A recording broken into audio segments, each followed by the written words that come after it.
Ayn Rand holds that the moral purpose of a man's life is the achievement of his own happiness. That is among the passages that's on your handout. I'm not going to refer to everything on the handout, but there are some passages there that you should definitely look at later on. Okay. So Ayn Rand holds moral purpose, achievement of your happiness. Egoism, my topic today. Egoism maintains that each person ought to pursue his own self-interest. That's its basic thesis. You should do what's good for you because it's good for you. Now, the case for egoism is grounded in necessity. It emerges from our nature. It's organic in this sense, you might say. Human beings have needs. We have to fulfill them if we are to survive and flourish. To fulfill them, we have to act. We have to act for our own benefit in order to live, to realize our potential, that optimal form of life that's possible for human beings. Egoism is a matter of doing that. It's taking care of ourselves, looking after ourselves, meeting all of the needs that an individual has, material and psychological, immediate and long-term.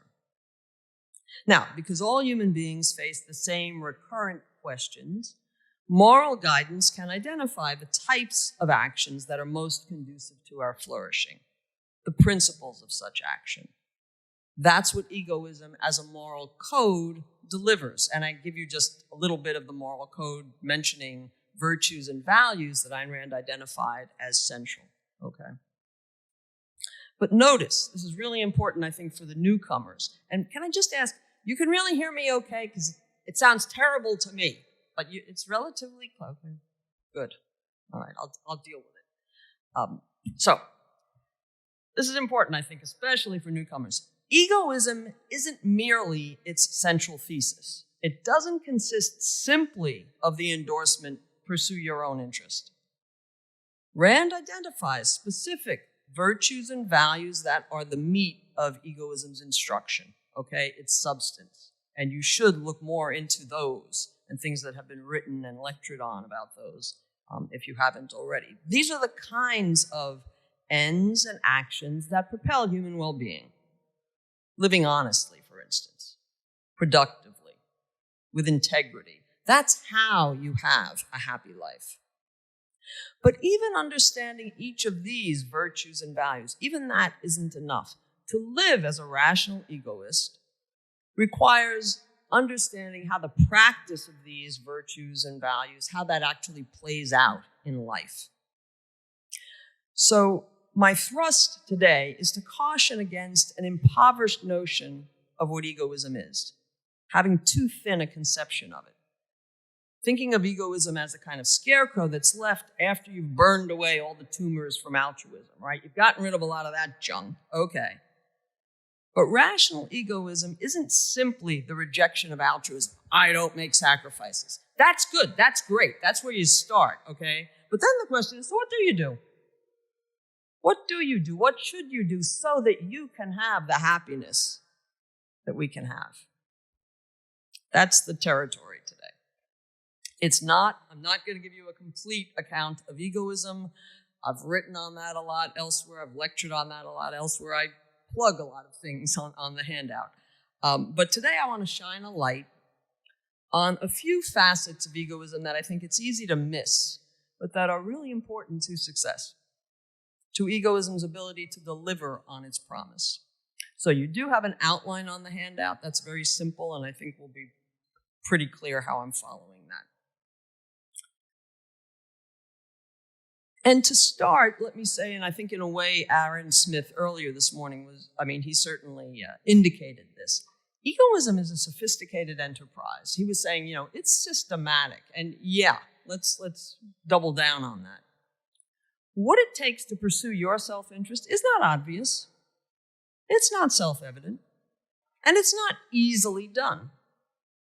It's an enterprise. It's a systematic undertaking that must coordinate a number of components, different kinds of components.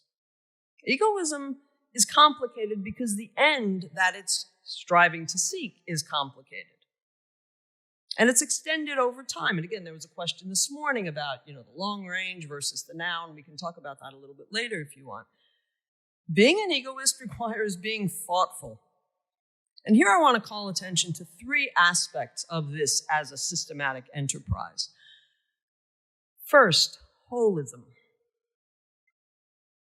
Interest is not one-dimensional, such that it could be gauged by a single measure. How much money you make, how big an apartment you have, how your marriage is going. No, it's not just any one of these things, okay?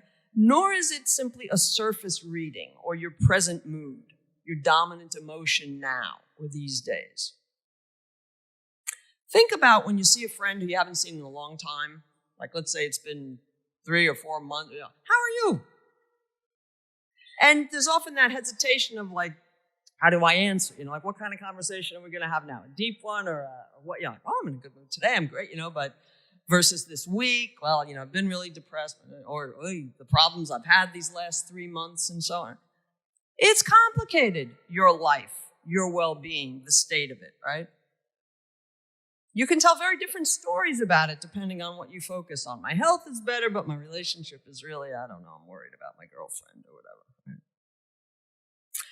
Right? A human being's flourishing is composed of multiple components: health, finances, work, relationships, this relationship with that girlfriend, this relationship with your stepfather or with your lab partner or whatever it might be, right? It includes long-term and short-term dimensions. It's dynamic. Things change. You change, right? Your abilities may change. Some may wax, some may wane. Your tastes, your interests, just things that appeal to you, that can vary over time. Life circumstances. Oh, now that I've moved to Israel, or now that I've moved in with her, or now that we have a child, like things change, significant things change. Simple point, human interest is complicated. It subsumes a variety of elements of intricate interaction. Rational selfishness requires assembling a harmonious composition of the whole. It's not simply the linear path of a single concern, okay? So, related point. Egoism isn't a series of one-offs. When you go to the eye doctor and you take those vision tests and it's like, clearer, which is clearer, A or B? I always feel like an utter failure at those tests because I'm extremely nearsighted and extremely farsighted, and don't you feel inept, some of you at least, maybe? Thank you, all the nearsighted nerds like me. We all feel like, oh, okay, but anyway, my point is, it's like yes or no, clear or not. Well, being an egoist isn't like making these simple one-off decisions about that sort of thing. No, your interest is whole. So egoism, considered thoughtful egoism, has to be holistic. Now, advocates of egoism frequently say, well, it's long-term, not just short. While that's true in a way, and I think there's more to even say about that, that's not the half of it, that is the long-term versus the short-term. Well-being is much more than a tale of time, later as opposed to now. It's deep and it's whole.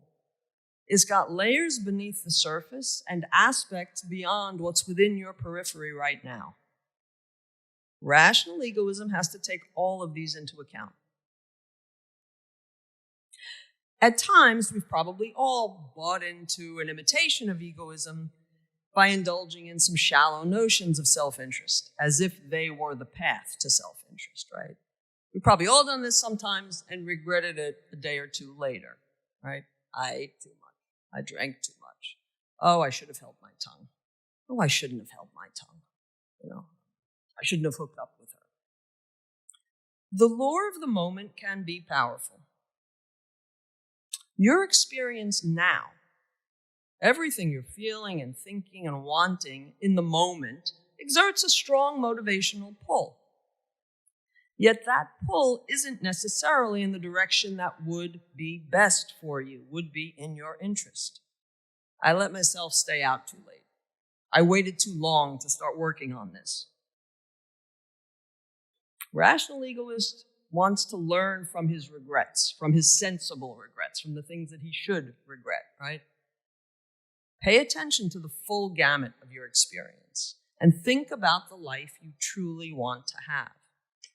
That's something about the holism, okay?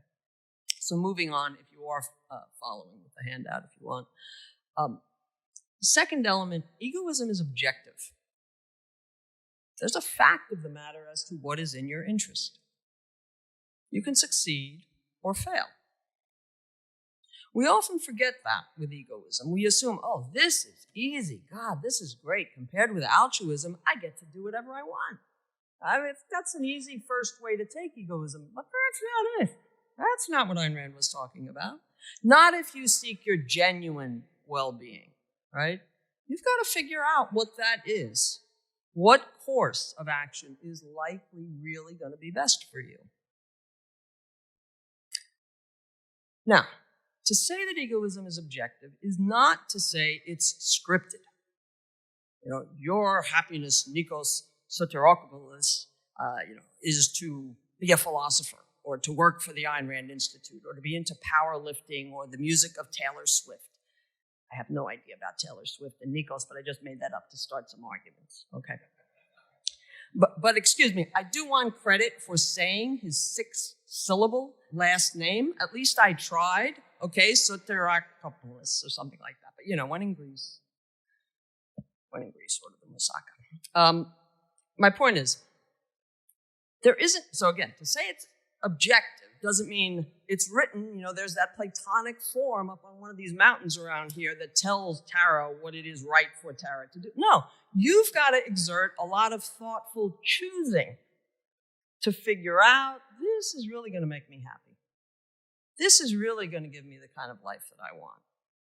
So you get to exert a lot of choices about the shape that your personal well-being will take. But even there, when customized to you and your circumstances and tastes, what will actually serve your well-being is a matter of fact, independent of your beliefs about that or your desires about that. So the personalization doesn't foreclose objectivity. Okay. If you seek a career in journalism or music, or if you seek to emigrate to the UK or whatever, certain things will support that and others will work against it. So tailoring to your context doesn't mean you can not pay attention to those things. Again, egoism has a job to do. It's to help you flourish. Having egoistic intentions doesn't assure success. I can easily be mistaken about what's in my interest. About the investments I've been making, the financial investments. Might turn out they're not as good as I thought they were going to be, and I might have had good reason to think they were going to be really, profitable. You might be mistaken about the diet that you've been keeping because of new evidence that comes to light about how that's not really the best thing for your health. You could be mistaken about the person that you've moved in with. Intentions also don't assure that the actions you take to succeed will be smart. Right?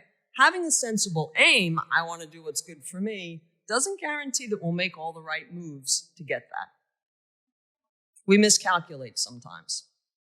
We underestimate the influence of certain factors. We overestimate the influence of others. We misgauge the time that's going to be necessary to get something done. I think we probably all understand that one, right? Do that all the time. Point again is simply, some things are good for you. Some things will enhance your well-being, some are bad. The rational egoist has to work to figure out exactly what will truly be best for him, as best he can. Correspondingly, egoism requires conceptual level thought to identify what's in your interest and how best to achieve it. So again, this is all part of that. Again, the idea that Aaron had adumbrated earlier this morning, that it takes a lot of thought. And I think something that Tal will be talking about further tomorrow. It takes really some deep reflection to figure out what's going to be good for you. Interest is deep, it's wide, it's long range. It isn't the mood of the moment. It concerns the full spectrum of your experience, the full 360, you might say. You've got to think about your life as a whole, weaving together all of the elements that give you satisfaction. The fact that you like to travel, let's say, or the fact that you like to play the saxophone or to play poker. I mean, maybe these are among your interests. Or you like making furniture, you like making bread. There's the fact that, well, you're really good at accounting, but it bores you. You get excited designing shoes or designing clothing, right, or something like that. The fact that, you could make a lot of money with this job, but you'd have to live in that town and you find that town claustrophobic or that kind of thing, right? You've got to give your life an integrated design so that all of the different elements that are important to you can have a place in advancing that overall happy life that you want. You must always look for the larger logic, you might say, of your options to see what really, on balance, all things considered, is going to be best for me. What makes you happy? A happy person, not just, in a good mood tonight, but what gives you that sustaining sense, this is worthwhile. This is worth getting up in the morning for. This is fun. That's the life worth living. That's the kind of life that Rand is telling you to have. Nothing monstrous in that, hey? Talk about no monsters here. All right, let me move on to common misunderstandings. A few of these. I've spoken sometimes elsewhere about a lot of misunderstandings of egoism, but I just want to focus on a few. Excuse me, what does that mean? Does that mean I've already spoken for 30 minutes?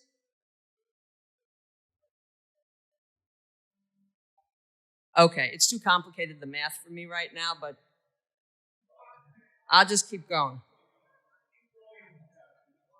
All right, I'll go a little bit more. Because, it's complicated because we have this joint QA and, oh my God, math and no sleep and whatever. Okay. So, but I think even the fans of objectivism and egoism can make mistakes about these sorts of things. And I know I at times have made these mistakes. So that's why I think it's useful to go through at least a few common misconceptions about egoism. So one thing is, egoism is not adversarial. It's not a posture of opposition. It's not antagonistic. It's not about anti. Right? Keep in mind, more generally, that egoism is not a social doctrine. That is, it's not conceived to address the question, how should I deal with other people? That's not the question that gives rise to egoism. How should I deal with other people? Egoism doesn't revolve around your relations with others. Ayn Rand makes this very clear if you read her essay, The Objectivist Ethics. Correspondingly, egoism doesn't consist of me first and down with others. No. To primarily value one's own well-being doesn't mean you value only your own well-being. That's not the only value in town. In fact, a person's objective well-being consists of countless other specific values. His work, his hobbies, maybe his dog, his pets or something.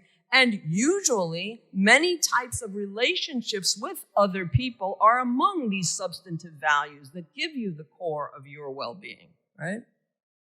These specific values, they're the stuff of your happiness. That friend you play guitar with, that friend you play tennis with, or go hiking with, or that boyfriend back home, or that uncle who you really enjoy talking to, or that teacher who you always find so helpful when you ask him a question, right? Some of the people at the reception last night probably either already are or will become real values to you. Not everybody, you know how it is, but gotta be honest. Even people we don't have relationships with in any ongoing or ordinary sense of that term often do things that enhance our well-being. Right? All those anonymous people. It was nice to take the elevator when you arrived with heavy luggage, wasn't it? Oh, where did that come from? Ask those 15-year-olds in France, where did that come from? They'd be clueless, really. Point. An egoist would hardly spurn other people. Don't accept the caricature of egoism as atomistic. Have you ever heard that one? The egoists, they're atomistic, right? As if we commend the misanthropic hermit whose fondest dream is of glorious isolation from other people. That's probably not in the image of a good life for most of us, and it shouldn't be. All right, a few other things. Rational egoism doesn't exclude emotions and desires. Feelings are not banished. It's not, well, keep off the rational grass. No. An egoism's aim is his happiness, right? An egoist's aim is his happiness. Well, in case you missed the memo, happiness feels good. It feels good. It's like, yeah, it's nice, it's good. That's a good feeling, right? And that's why we want it. Want it. Oh my God, that word want. Ooh, in rational egoism. Yeah, wanting, feeling. Yeah. Think about what happiness is. It results from the achievement of values. You can look at the quote later, the quote from Ayn Rand on the handout, right?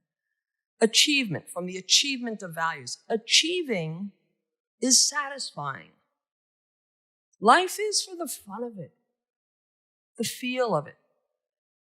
But to get those feelings, you need rational egoism. Thoughtful, considered, conceptual, big picture egoism. In rational egoism, it's important to understand the rational is not tempering the enjoyment. Reason is not the party killer. It's not a dampener. Reason is what enables your fulfillment and your happiness. I think the reason that or one of the main reasons at least, that we're often suspicious of our desires is the legacy of altruism. Because when you're schooled to place others first, right? You read the children's books that we've all been reading for years that tell us, always serve others, others first. That as your standing duty. Well, what you subconsciously learn is desires are dangerous. Because desires are often for self-interested things. And giving into your desires will get in the way of being a good girl, a good self-sacrificer, right? So I think it's the legacy of that in a lot of our intellectual systems that makes us a little wary of desires. But again, what I'm trying to say is desires are where it's at, to put it in a certain way. I mean, desires are what gets the whole show off the road, on the road, whatever. I'm sorry, I can't really speak right now, but anyway, okay. All right. Point is, there's nothing wrong with desires. There's something wrong with living just by your desires. There's certainly something wrong by driving by your emotions, emotionalism, as Ayn Rand talked about, and again, as I talk about some more elsewhere. But while you don't want to indulge in emotionalism, you want to give play to the good feelings of life and the good desires of life, okay? Finally, another thing egoism is not. It's not innate. It's not instinctual, built into our nature. This is something that people love to say, we're all really egoists underneath, right? That's why you take the biggest piece of pizza. That's why the baby sucks its mother's milk. That's why she'll lie, if it'll get her what she wants. It's just the way we are. We often hear that, right? This is deeply confused. Rational egoism is not reflexive. It's not like a hiccup. It's not like squinting if you go out into the bright sunlight, right? The innate, right? That's the claim, it's really innate. It's just instinctual. No, the innate is physical. That refers to characteristics that are inborn, hereditary. The appetite for food or sex, something like that. What's innate is pre-volitional and therefore pre-conceptual and pre-rational. To suppose that selfishness is innate, that it's a matter of physical impulses, is really to sink to a model of human beings as much lower beasts, right? That's not rational egoism. That's not even irrational egoism. That's not egoism. Egoism is conceptual. It's deliberate. It's deliberate. It's chosen. It's using that free will that Aaron was also talking about earlier, right? Only rational beings could devise and intentionally adhere to it. So it's a considered answer to the question of how to use one. Egoism is a considered answer to the question of how to use your mind and direct your energy, again, to bring you a happy life. So, a few parting thoughts.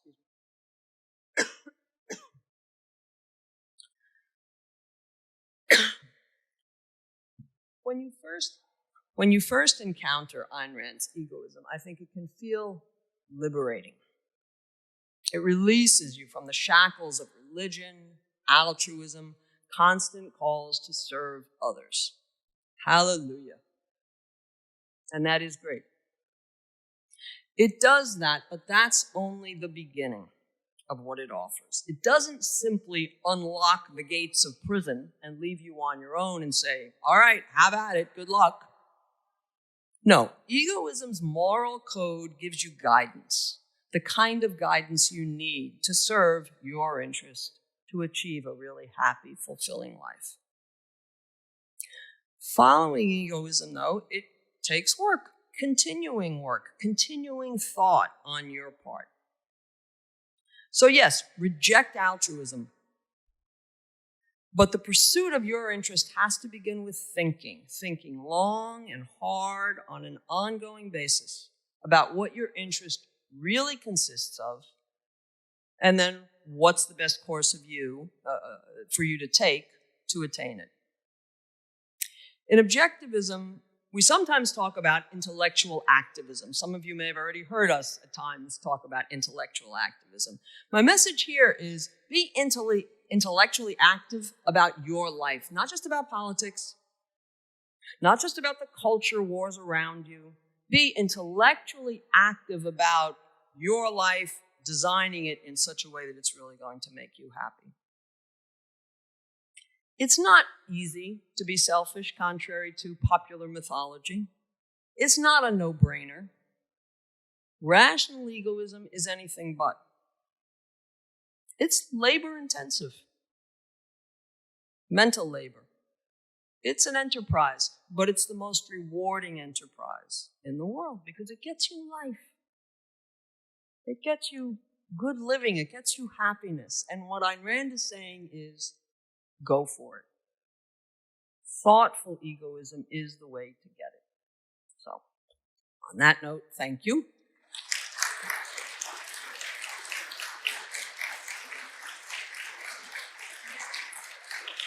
And now Dr. Gate will join me, wherever he is. And good. Oh, thank you. Actually, I'm not. Could you just put it on? Yeah, that'd be best. Thank you. Feel free. Don't be shy.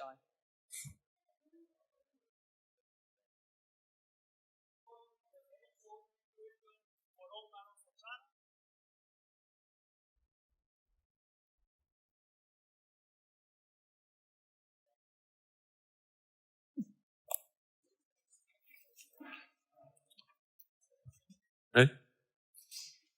Yeah. Can you see? Yes. Okay, so my question is, as Onkar was saying, altruism is kind of taught to the youth from the start. As a college professor, do you find that college is the first setting where students are suddenly expected to make selfish decisions? Is it a system that fosters selfishness? And if so, do you think that students are unable to get the full value out of college because they've never been taught selfishness before? I don't think, I haven't seen college particularly push being selfish. Now, I mean, the natural circumstances for many students, not all, but many students who, for instance, go away to college and they live, it's the first time for many people in the US at least where they maybe don't live with their families anymore. So there's a natural kind of self-reliance that's much more just a necessity. Now, even there, we talk about helicopter parents these days, and even kids who go away to school still being more reliant on their parents and so on. But my point is, I think there are some natural forces that might inculcate the need to be more self-reliant and self-interested, but I don't see a lot of college students over the years thinking of it in those terms, let alone thinking, oh yeah, I gotta be it's good for me to be selfish now. I mean, a lot of what you see is them doubling down on the causes on campus of being selfless in various ways for the sake of the environment or the sake of the neediest of the year, in some portion of the globe or what have you. I don't know if that's the kind of thing you mean or if Uncle wants to add anything. No. It's the system where you're suddenly able to choose classes instead of having them being chosen for you, and you choose your own career. You don't think that the system itself fosters selfishness if you don't have the ideology already? Okay, this is interesting. Sorry, I mean, it's all very interesting. Again, I think it was Aaron earlier who was talking about we're not raised, most of us, to give a lot of thought to what we really like, what we really enjoy or think, we're good at and enjoy and is going to be good for us, right? So, yeah, there's a sense in which, now they're starting to say, I have to choose a major, right? But even there are social pressures on the kinds of major. It's not like, everybody becomes, independent. They think for themselves. They think by the right kinds of relevant reasoning and so on. There's often financial pressures. There's sometimes family pressures. There's a lot of, you're going to be a business major? I mean, I have had a number of students over the years who take a certain philosophy class because they need to fulfill a requirement, but they're from the business school, and they say that kind of guiltily. They're not, they know that's a bad thing. Now, they don't fully always believe that that's a bad thing, but they know that's kind of a selfish major and so on. So anyway, so I don't want to get into a half hour just on the one, but I could, as you can see. My question is for Arnkar. It's about about altruism. You said that the prominent idea is that you should give up because you produced, and then people should receive because they don't produce. But I wonder if that's what really how people hold it in their mind, because that's not how I experience it. Someone says that they want to give it to someone who is worse off, and that I think is more how people think about it, because some of them don't believe in production. Some of them, many people think that people who are wealthy are just wealthy by chance, and what they really want is to give to the worse off. It's like this slave morality that idolizes being poor and being worse off, and the intersectionality and the weak of the weakest. So that's my question.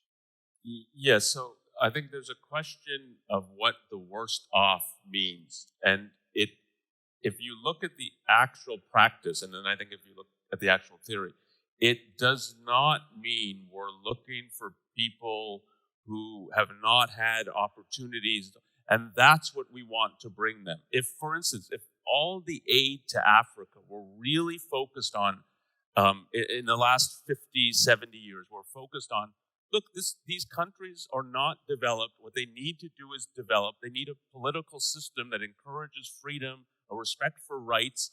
They need institutions that enable them to earn and hold property. And so they need to become more Western. If that were really the focus, the aid would look radically different than what it was. The focus is precisely just because they lack something and they can't produce it themselves. That's what gives them the status of we need to serve them. And so I was not saying that the real meaning is at the surface.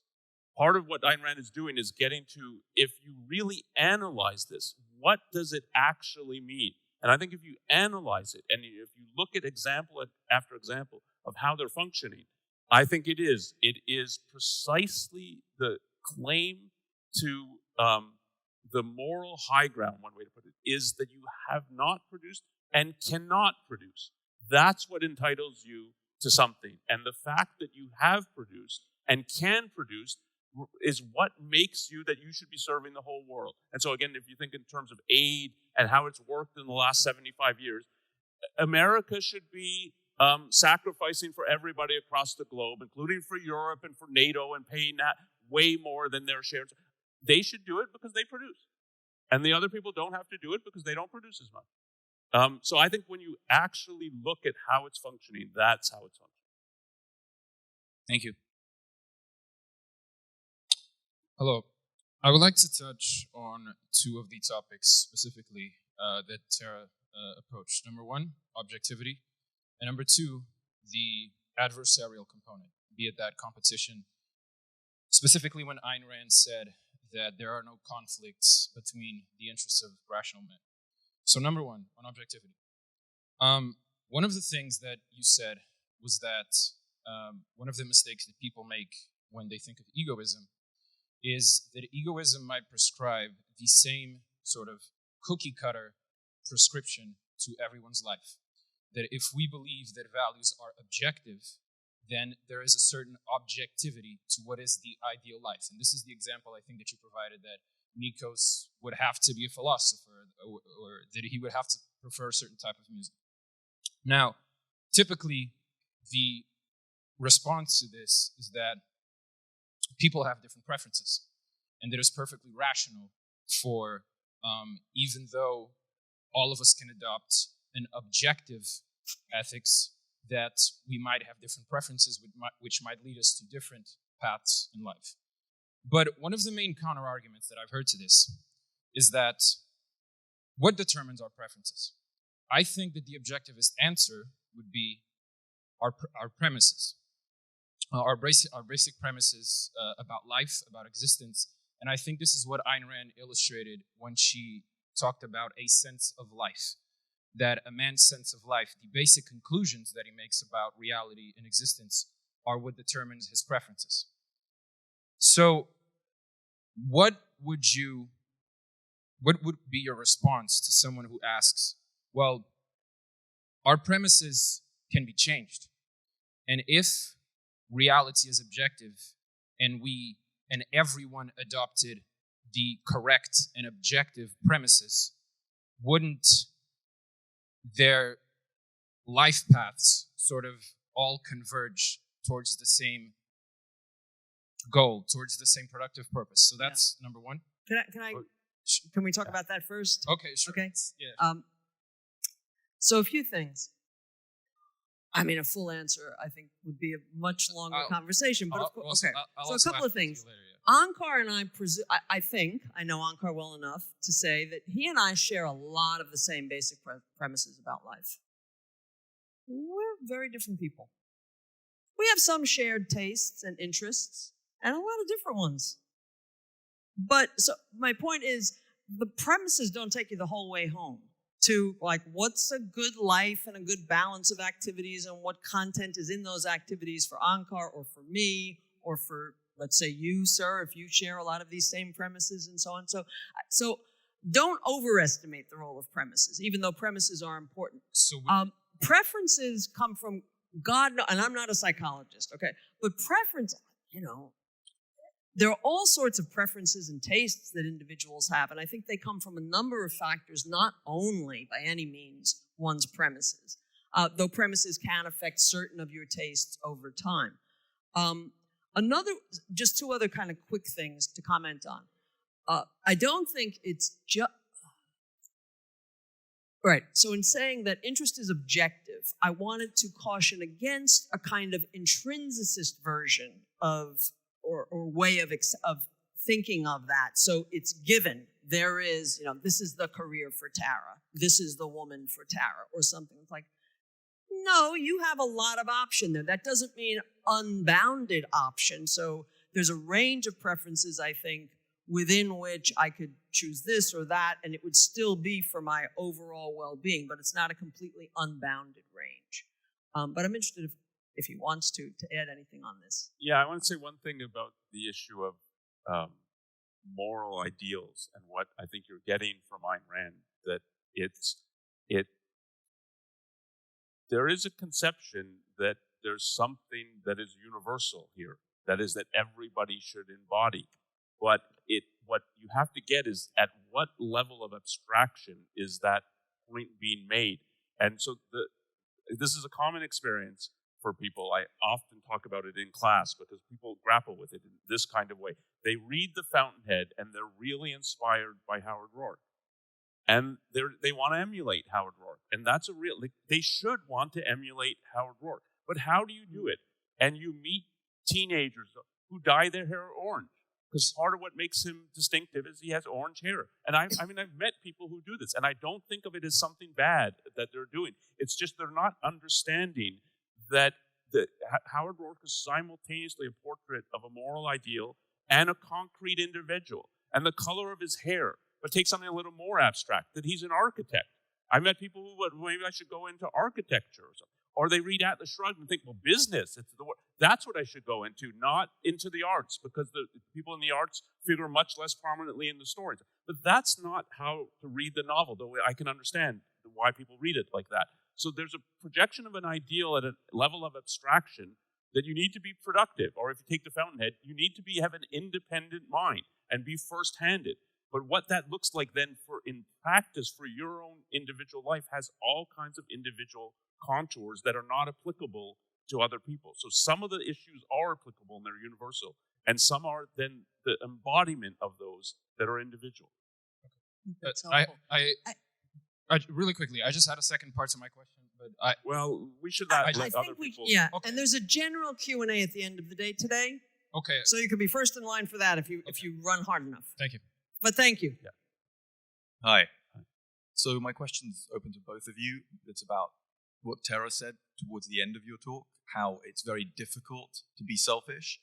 And I'm wondering, what are your thoughts on cheating on your morality, and how, like, when would be the cutoff line in saying this person is no longer a rational egoist? How big of a cheat or how consistent of a cheat would you need to do?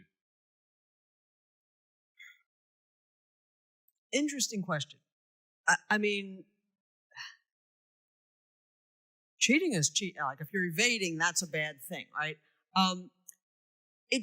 So first, let me say, it's difficult to be an egoist. I don't by any means want to emphasize, oh my God, it's this arduous, hard labor, and oh my God, you're really in for decades ahead of it.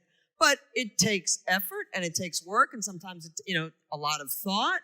And it's not always the easiest thing to do in the sense of the most comfortable or convenient or likely to be liked by people you care about and so on, right? So there are going to be aspects of it that are somewhat difficult, okay?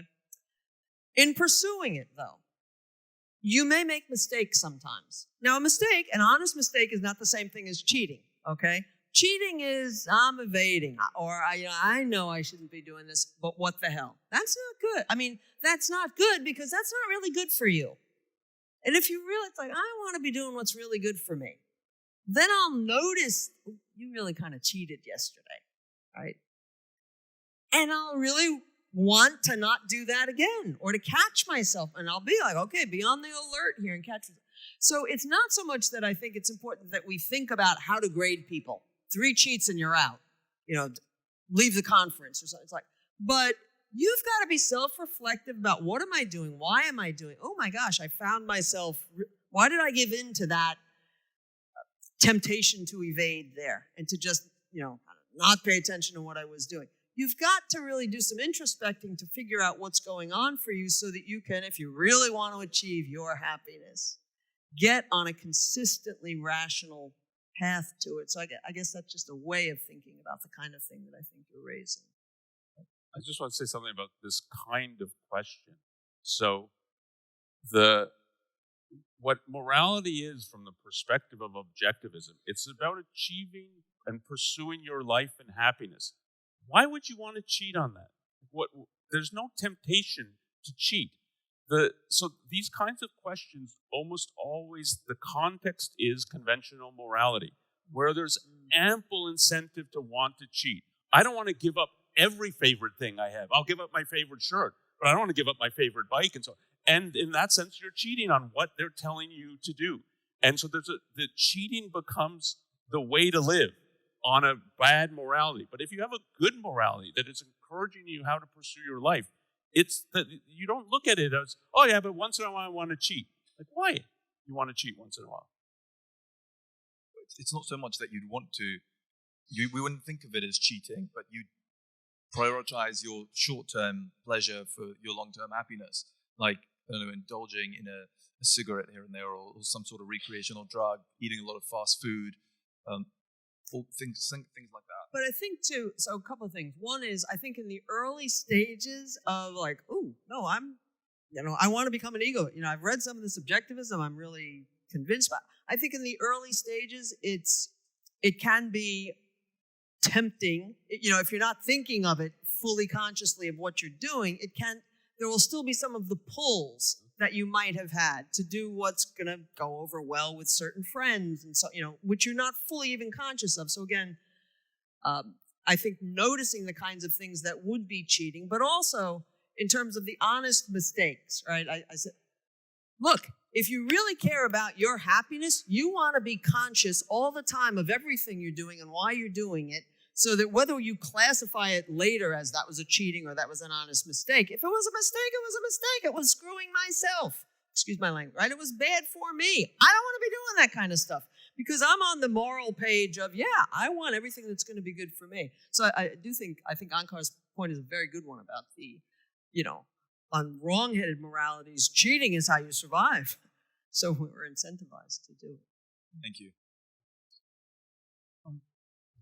Is there a reason why the beneficiary in Ayn Rand's ethics, what gives her kind of ethics its name? It's called egoism. It is explained in Oprah that there are other aspects to morality, such as the standard of value, which is life. And indeed, Rand sometimes calls her morality the morality of life. And it seems as though she's drawing the name, the label, from the standard of value rather than the beneficiary aspect.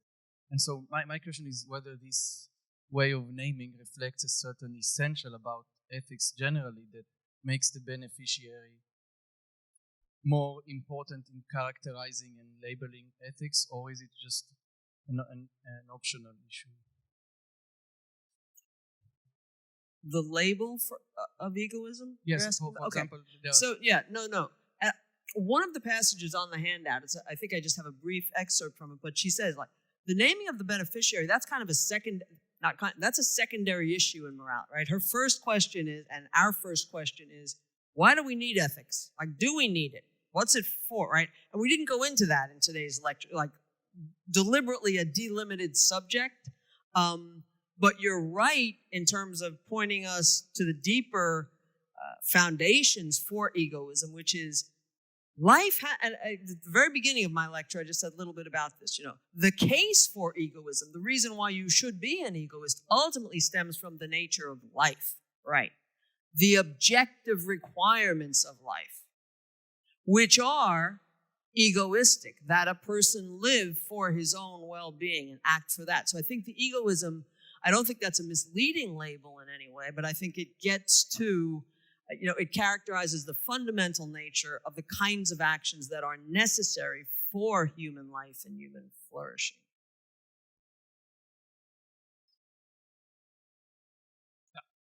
I'm coming to the sacrifice again. So I understood that I need to be selfish. I need to live by my own sake. But I'm sorry, I'm having a little trouble understanding you. I want to live by my own sake and for my own selfishness. I got that. But in the face of that, I need to, I need to wipe out entire population. And they are good people. I'm also a good guy. So is this proper? I'm sorry. I didn't catch the last thing. Is it something about population? In the face of I'm living for my own sake, I need to wipe out entire population. Let's say I'm in kind of that position. Is this proper in that place? Just to live for my own sake. I can't. I'm sorry. Wipe out? Killing entire population just for living for my own sake.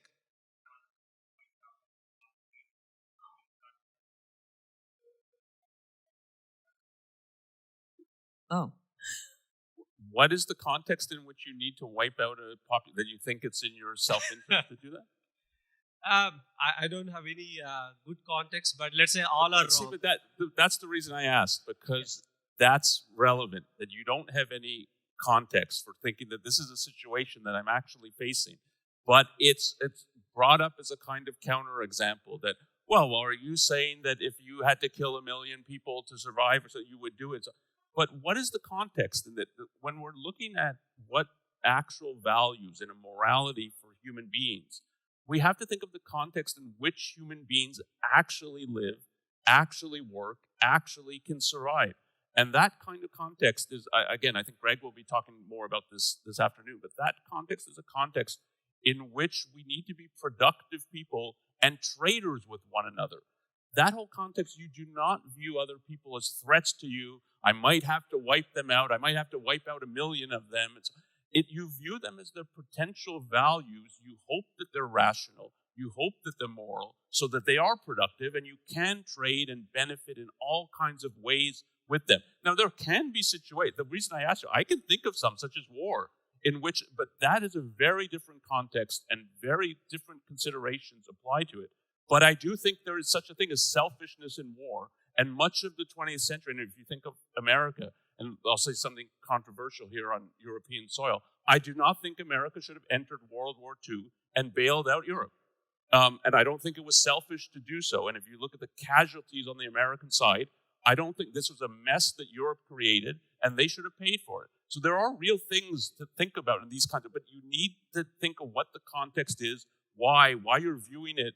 Like, it matters if Europe was attacked by Martians versus they were attacked by people they appeased for decade after decade with the rise of fascism in Italy and Germany. And then you want the Americans to bail you out. That's a very different context. So there are contexts in which I could think your question's relevant, but you have to think about the context in order to be able to answer the question. Thank you. And I would just second that, right. I mean, to dismiss what's your context isn't to dismiss the idea that, yeah, there may be circumstances such as war, genuine shipwreck, or that kind of situation in which it's, oh, do I do what's good for me or for these 10 other people? But remember, there's no intrinsic value in life per se, the life of any other human being. And it's like, it makes sense to do what's good for you. Last question. Last question. Fast. Yes. My question is on Rand's standpoint on gender roles. Do you think... Could you get a little closer to the mic, please? Yeah. My question is about the Rand's standpoint on gender roles. Do you think it's true? And if so, what would be implication about homosexuality? I'm sorry, I didn't hear the question. Rand's standpoint on gender roles, that man is a hero and woman is a worshipper. Oh, generals? Gender roles. Oh, gender roles. Yes. I'm sorry. Why don't you go for it? So if you want I'll to defer to the man. If you're asking about...